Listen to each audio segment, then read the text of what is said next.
Good afternoon, investigators. It's Friday, 2 p.m. again. Mike Evans from the Australian Security Academy with this week's roundup of the issues and the news and the job vacancies in investigations in Australia. Check out these great jobs available only from our Facebook employment vacancy page for licensed private investigators, government investigators and corporate investigators in Australia. This is a great one down at Yarra Trams. You'll need a certificate for in government investigation for this role. You'll be an advisor of assurance and investigations at Yarra Trams. The Seeker Group down in Dandenong in Victoria are looking for an administrative officer, and that will be for their investigations department. So a great opportunity to enter the investigation industry down in Victoria. G'day, Renee. Good to see you. Hope you're well. Hope you're going to have a fantastic weekend. The Busy Group in Victoria again are after a Victorian Apprentice Field Services representative. You'll have to have a certificate for in government investigation. And what you'll be in charge of is apprentices and trainees who are in a workplace and they have a complaint against their employer and they want to get out of there and be reassigned to another workplace. So they might be doing a traineeship in an investigation agency and some creeps put the hard words on them on surveillance training and they don't want to be there anymore because they're given consent to be trained but not to be fiddled with in the back of a surveillance vehicle. So you will be the person in charge of sorting that out and arranging another workplace for them at the Busy Group with a certificate for in government investigation. Brisbane Catholic Education are looking for a senior investigator. Now, this isn't just for education. It's going to be all the way through from your prep right through to your senior sort of area. It's not limited just to high school, primary school. It's prep right through to over and above everything else. So that's a great opportunity in Brisbane for a senior investigator in relation to matters relating to schools in the Catholic education system. Air Services Australia are looking for investigators in Brisbane, Canberra, Sydney and Melbourne. Get onto our Facebook page, the Australian Security Academy. It's the Australian Private Investigator, Corporate and Government Investigator Facebook jobs page. You have to ask to join. I approve everybody that asks to join that answers two questions. Are you an Australian citizen? Are you seeking work as an investigator in Australia? And you can go on there and see all these jobs and more. State Cover Mutual in New South Wales, they're looking for a workers' compensation claims manager, a team manager for that. And this is the investigation agency that you've never heard of that is in every corner of Australia, from the top end to Hobart to Perth to Sydney and everywhere in between. M&A Investigations are seeking factual investigators in New South Wales to conduct workers' compensation and code of conduct investigations throughout New South Wales. This is one of the biggest, most professional investigation agencies in Australia, and they are right under the radar. Get in touch with them at M&A, tell them Mike sent you, and you'll have great opportunity to build your career over at M&A Investigations. Investigative Services Group New South Wales have advertised this vacancy on LinkedIn for a factual investigator this week. Great opportunity. And MJM are looking for surveillance investigators in South Australia. So they're just some of the jobs that you will see this week in the Australian Security Academy Facebook job vacancies page. Sorry, been training for the last hour and my voice is going already. So the big issue that has come up this week is continuous professional development versus continuous professional education. Now, it's confused a lot of people. It's basically terminology. So some people will say tomato, some people will say tomato. It's a different form of saying things. So I'm going to show you how you get continuous professional development at the Australian Security Academy through AirLap, which is, you're an AirLap member, you get continuous professional development through AirLap for free, and you get continuous professional development through our new Friday Investigations Uni. So You get that now with the Australian Security Academy at no charge. So whether they call it education or development, this is how it works. Firstly, how do you add it up to make it CPD points equals CPE points? Hi investigators, Mike Evans from the Australian Security Academy with today's update on continuous professional development and continuous professional education. Now, some people say potato, some people say potato. That's what you're looking at in this case. You may be a member of an industry association or a workplace that wants you to do continuous professional development. Then you may move over to another industry association or workplace and they want you to do continuous professional education. Well, here at the Australian Security Academy through AirLap and Friday Investigations Uni, you're covered. Let's have a look at it. So you've been asked to join an association. We've got the Australian Security Academy, AirLap, and now every Friday we have Investigations Uni. This is a specialist program for support for the study in continuous professional development and continuous professional education of our students. So if you go and study a Certificate 3 in Investigative Services, that's 575 hours of continuous professional education. Members of associations are asked to keep records of dates, number of hours, type of continuous professional education, and over at the uni every Friday, these are the ones that you would have done. So how do you find out the date and the times of those education activities? Well, let's have a look at our first one using time and event lines. If we look at how long did that go for, 57 minutes and 28 seconds is what it says on the replay where you can go and look at it.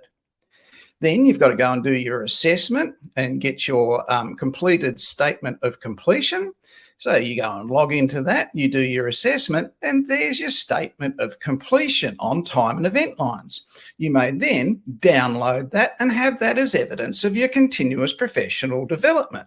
On the left-hand side, it's got the date. On the right-hand side, it's got your unique completion number. Let's have a look at them close up.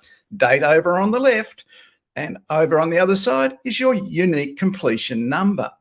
So that is, yes, doing it the hard way. You have to go and have a look at it, but it's not real hard. It's 3 clicks on the replay to go and do that. And it's on your downloaded statement of completion for whichever one you studied. Let's go a bit deeper.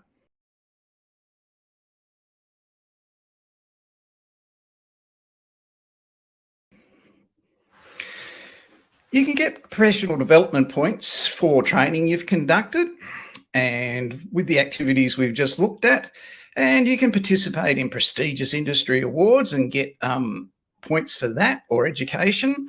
Here we again have another look at this one, giving evidence in court and cross-examination. You saw the time there on the previous slide, and you've read 40 minutes of content with that one because you had to read a PowerPoint as well.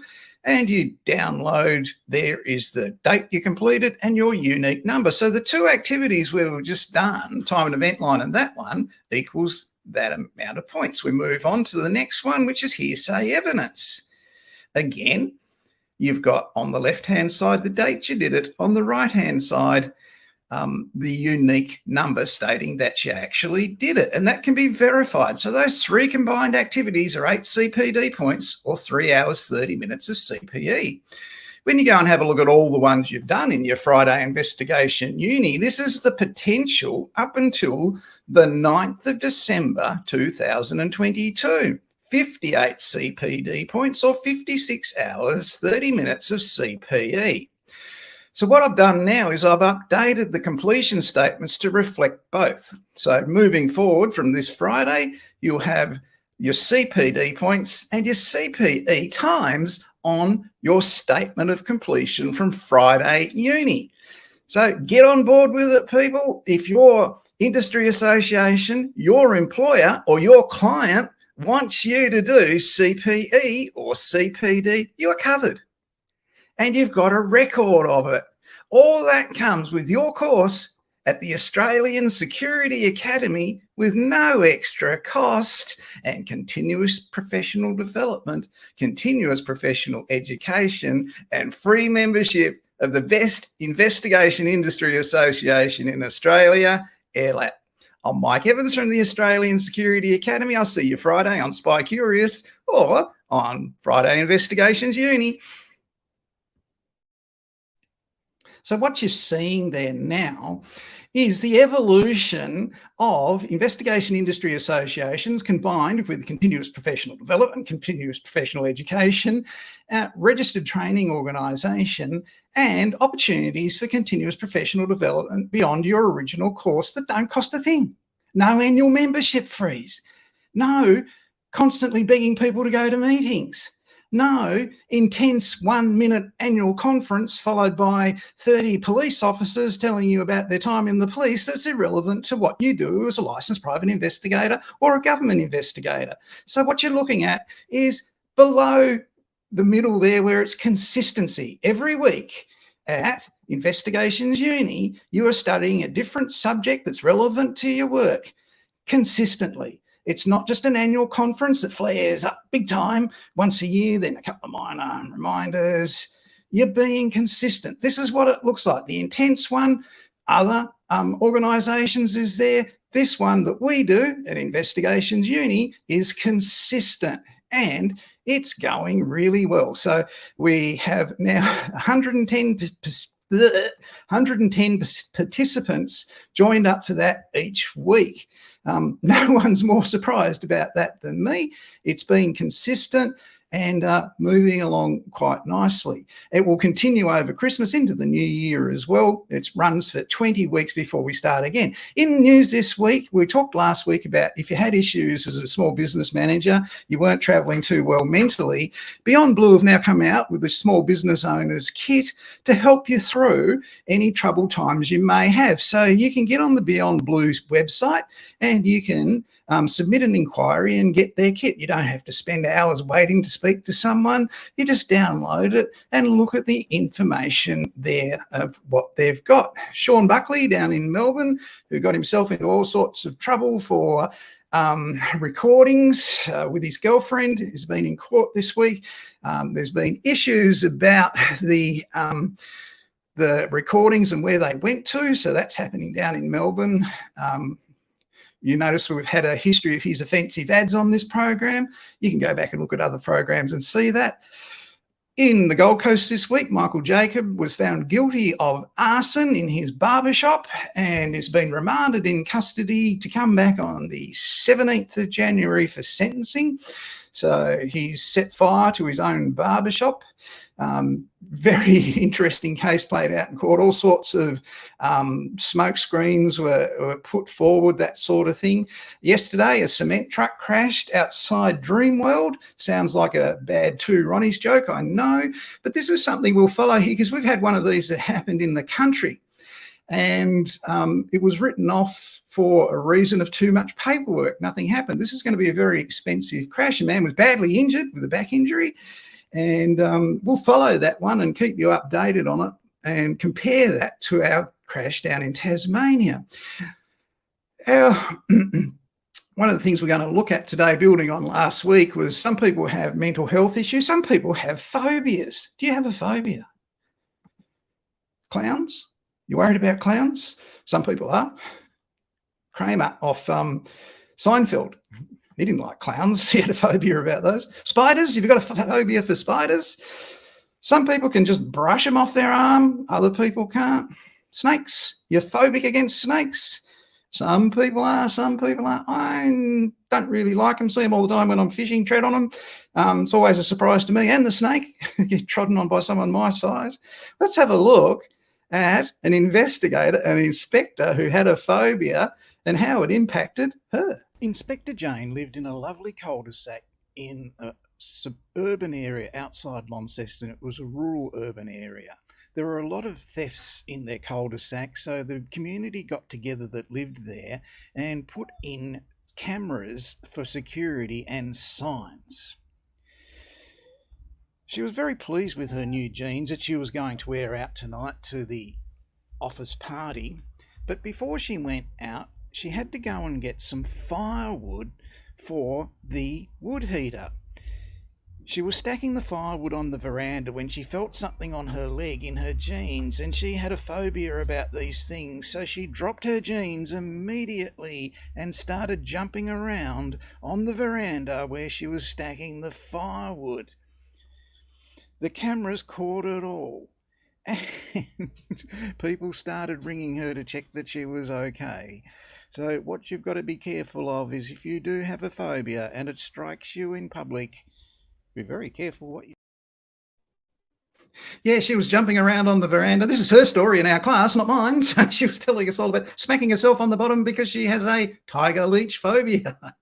They're really nasty, and they were pretty prolific around her property, which backed onto a swamp. She could pick up a snake, put it in her husband's footy sock, and take it out the bush and release. Didn't bother her. Spiders on the firewood, no problem. But leeches in front of the cameras, and every every cul-de-sac Christmas party after that, that's the first thing they play to get the party started, and she has a good laugh about it. She's a really good sport. We looked last week about investigators and mental health problems.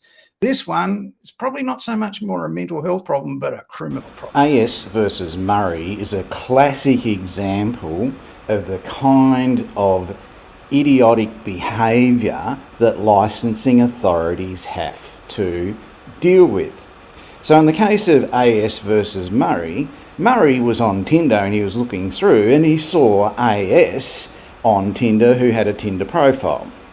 Now, Murray was a licensed private investigator some years before, and he had interviewed AS, who was married with children. And Murray noticed that this guy was on Tinder putting himself out there. So what Murray did was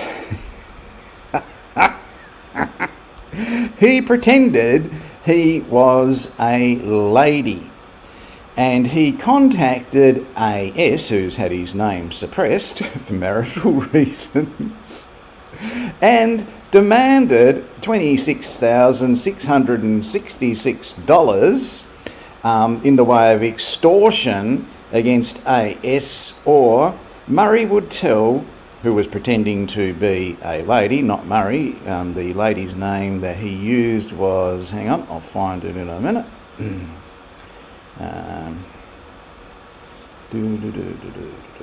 Can't find it. I'll think of it in a minute. Felicity Jones. So Murray's pretending he is Felicity Jones, and he's extorting AS for $26,660, which AS paid. So that's okay, he paid it, and life went on for AS and for Murray as well. So life went on, and then sometime later, because that linked where his computer was through the phone services. Now, a civil search warrant is called Anton Pillar orders. This was some time ago, a couple of years back, but an Anton Pillar order today, if you're going to do it, it's going to cost you around about $72,000 to have that executed. So they went and knocked on his door, and Murray, who was familiar with the system and a security guard, wouldn't let him in. So that was the first time. But they went back later on, and then he cooperated and let them in. So they executed the civil search warrant on Murray's address. That he had worked as a private investigator, had investigated AS 4 years previously. He had a file relating to that investigation, but it couldn't be found. They found a thumb drive, and Murray denied that he had any means of accessing the internet with it, but the IP address linked it back every time. So 2 computer towers, 2 memory cards, a laptop were located and impounded, and among material found were copies of a number of emails have been sent to the plaintiff under the name of Felicity Jones. So this all went through the courts, and the court basically ordered that Murray pay restitution or whatever, because this was in New South Wales where they did it, although the extortion emails were sent from Victoria. This was handled in New South Wales. So what you're looking at is the court outcome from that. And he demanded money with menaces, means, he asked for $40,000. He got $26,666 before that, because if he didn't get paid, he was going to tell AS's wife. So the magistrate went for the side of AS and said, you can't do that, and awarded that all the money had to be paid back by Murray to AS. Murray didn't appear in court. He didn't want to know about that, and the magistrate added exemplary damages to the plaintiff, AS, of $20,000 as well. And he ordered that the costs of the plaintiff to go to court, so to do the search warrant, go to court, the investigation, all that sort of thing, be awarded as well. So that was the order of the court. So the New South Wales court are going to be chasing Murray, aka Felicity Jones, for that money. I don't think they'll ever get it unless Murray wins Tats Lotto and everybody finds out about it. But that's the sort of stuff that licensing authorities have to deal with. And it's a pretty complicated matter, and it's a very serious matter, all because Murray was a licensed private investigator at one stage, and he had interviewed the plaintiff in this matter, AS, over a workers' compensation injury or something like that. There is no guarantee that anyone who becomes a licensed private investigator is going to remain a good citizen, an honest person for the rest of their life. Checks are made by the licensing authority at the time of application, but it doesn't mean that they are never going to go rogue. Now, that's not limited to licensed private investigators. It happens with doctors, nurses, police officers, soldiers.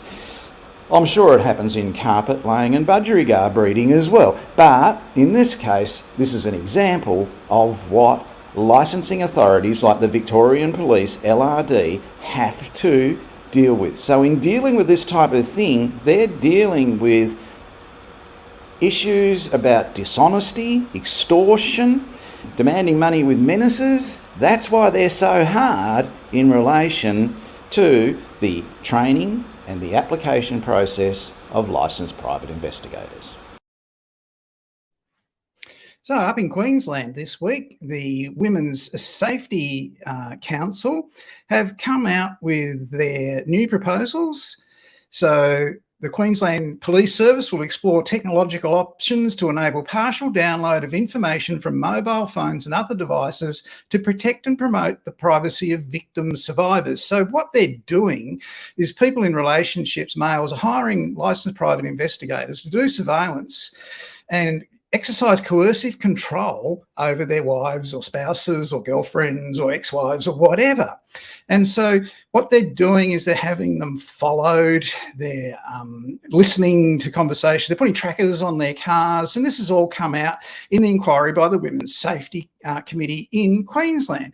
And they've come back with proposals like you just saw there. Now, part of my proposal is a $250,000 bond that the investigation agency pays in order to be able to do this sort of thing. If they do the wrong thing, then that bond will then fund the investigation into it. So if you have a situation where they're installing remote operated cameras throughout the house and listening devices and that sort of thing, and we need to have an investigation done on that, we can use the bond to pay for that investigation. So it's a great business opportunity for licensed investigators in the future who are doing those types of investigations on people doing the wrong thing. So if you know your way around this sort of backscattering stuff and you're familiar with extracting information from smart toasters or smart fridges or handsets, that sort of thing, I reckon there's a really big opportunity in the future for you as a licensed private investigator when they take up my $250,000 bond proposal, which I'm sure they will, because it just makes sense that they're going to do that. Other things that they've come out at the council are the Department of Justice and Attorney General is developing a statewide plan to improve safety for victims of domestic and family violence and coercive control when attending courts. So they're looking at separation at court and ways of improving the mental, not just physical, but the mental safety of victims of domestic violence and coercive control at court, because it is going to end up there eventually. The Queensland Police Service will Work with relevant technology companies to explore the feasibility of establishing a mechanism to enable the partial download of information from mobile phones and other devices of victim survivors to enable only relevant information to be obtained to protect and promote the victim survivor's right to privacy, irrespective of the brand or type of phone. So that's quite interesting. You can extract all that, you can get it out, but what happens is the processing speeds are the problem. The police, their priorities lie with cases such as murder and child abuse and sexploitation. When it comes to domestic violence, that's third on the list.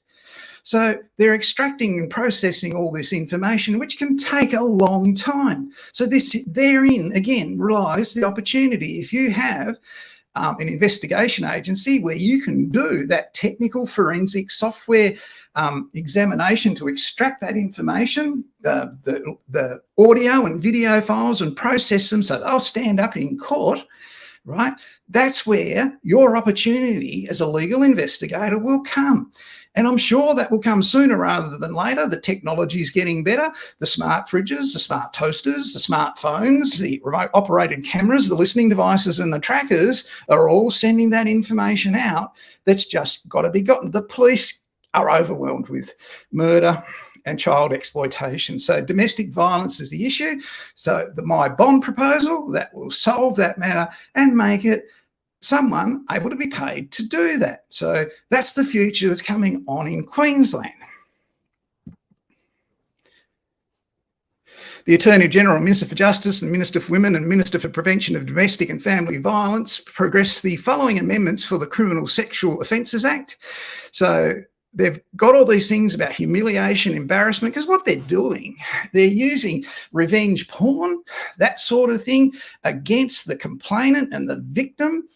And all of that is recorded on those hidden, remotely operated cameras. You might think, it's just in the bedroom. Bull crap. It's in the bathroom. It's in the toilet. Wherever they can humiliate and coercive control, that's where they're having them put. And they can be put out of business by my $250,000 bond proposal. So that's just a couple of things that have happened in relation to that in Queensland. They're looking at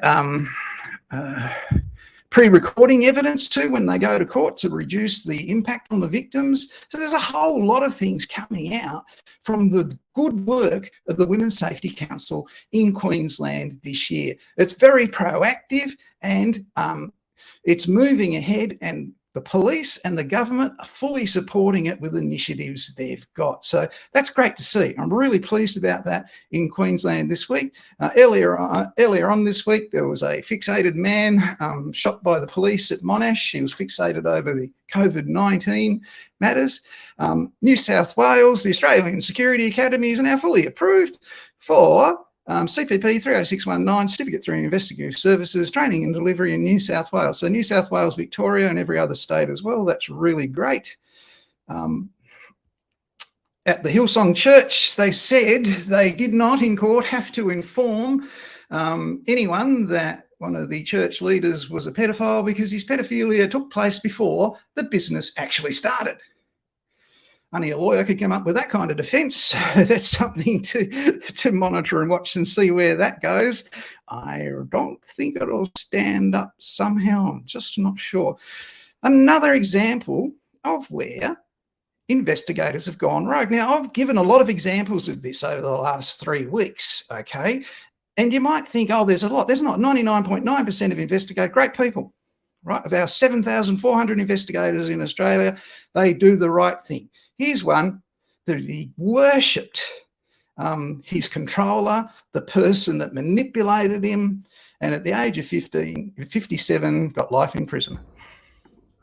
Roger Caleb Rogerson had killed men before, been suspected of killing others. Any comment, Mr. Rogerson? But today was the first time he left court a convicted murderer. So too Glenn McNamara, also a former cop. Throughout their trial, they pointed the finger at each other and said he did it. Today, a jury found they both did it. Essentially, we were looking for Jamie Gow, and then it was just a matter of just following the evidence as come out to us. And it's simply come down to the case of 3 men walking into a unit and 2 men coming out. The unlikely partners in crime had hoped to confuse the jury. After all, the evidence against them was overwhelming, with cameras chronicling almost every move they made before, during and after. The day before Gow's death, McNamara moves his boat out of storage, later meeting the university student at the Meridian Hotel Hurstville, just as Rogerson is cleaning out storage unit 803 at Padstow. The next day, McNamara arrives there with Gow, trying to conceal his identity. 3 minutes and 19 seconds later, Rogerson limps in. Then, only the 2 former cops exit to gather rope, tarpaulin and a surfboard bag before dragging out the body. They are seen at Kennard's buying a chain block to dump Gow's body at sea. Afterwards, sharing a beer at McNamara's Cronulla apartment. Job well done, so they thought. The next morning, cameras showed them towing McNamara's boat with Gow's body clearly inside it, driving to Grays Point to dump the body. Wrapped up in a bag and dumped at sea. I feel for the family. Soon after the verdict, Gow's family released a statement. Today the legal system worked. 2 very dangerous criminals have been found guilty. Glenn McNamara, licensed private investigator and murderer. Very shocking. For $2 million worth of ice, that's what a young man's life was worth. That's totally shocking.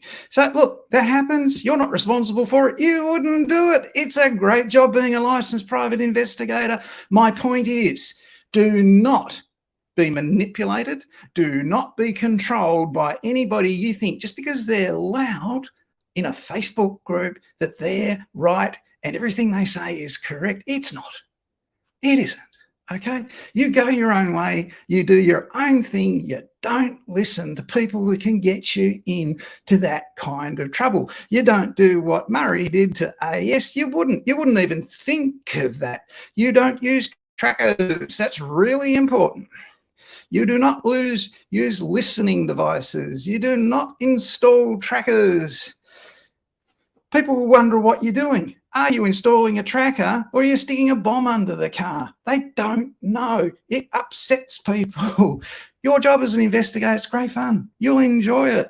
Inspector Jane did, and she told everybody in class that story.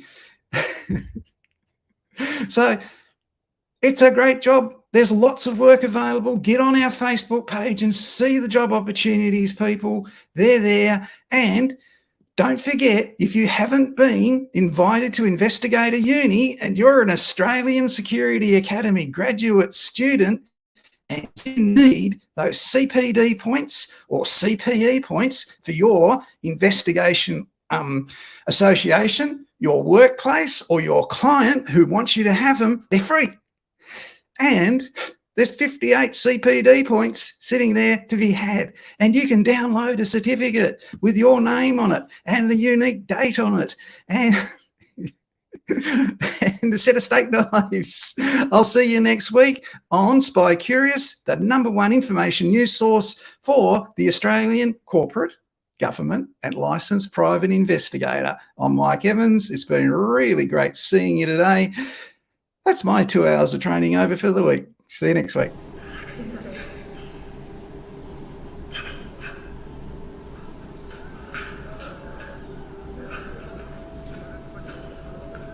작전 종료. 전원 복귀할 것.